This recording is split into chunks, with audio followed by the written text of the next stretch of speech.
বাংলাদেশ ইসলামী ছাত্র শিবিরের ঢাকা বিশ্ববিদ্যালয় শাখার সভাপতির নাম প্রকাশ্যে আসার পর থেকেই আলোচনায় আসে সেক্রেটারি নিয়ে। যদিও ছাত্র শিবিরের কেন্দ্রীয় কমিটি থেকে আনুষ্ঠানিকভাবে ঢাবি শাখা সেক্রেটারির নাম ঘোষণা করা হয়নি। রোববার সমন্বয়ক আব্দুল কাদের বৈষম্য বিরোধী ছাত্র আন্দোলনের ৯ দফা সম্পর্কে একটি স্ট্যাটাস দেন। ওই স্ট্যাটাসের মধ্য দিয়ে ঢাকা বিশ্ববিদ্যালয় শিবিরের সেক্রেটারি প্রসঙ্গ টেনে আনেন তিনি।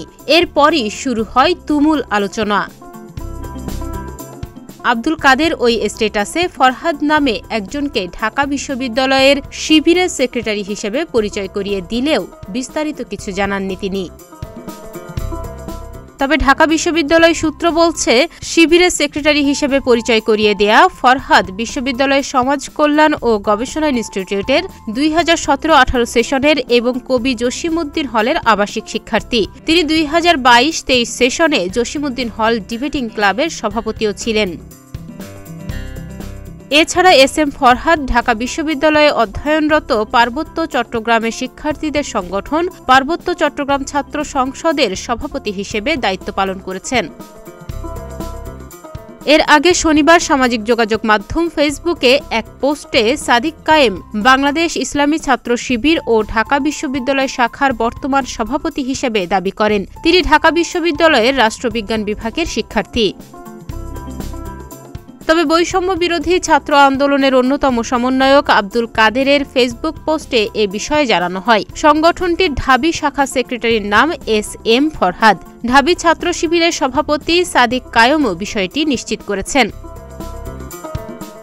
রোববার রাত ৮টায় এক ফেসবুক পোস্টে ছাত্র আন্দোলনের ৯ দফার ঘোষক সমন্বয়ক আব্দুল কাদের বলেন, আন্দোলনের শুরুতেই নাহিদ ভাই আমাকে ডেকে নিয়ে এক লোকের সঙ্গে মিট করায় এবং পরবর্তী সময়ে আন্দোলনের পারপাসে একাধিকবার সে লোকের সঙ্গে যোগাযোগ হয়। পরবর্তী সময়ে জানতে পারি তিনি ঢাবি শিবিরের ছাত্র আন্দোলন বিষয়ক সম্পাদক ছিলেন, কিন্তু তখনও শিবিরের সভাপতি এবং সেক্রেটারির সঙ্গে যোগাযোগ হয় নাই।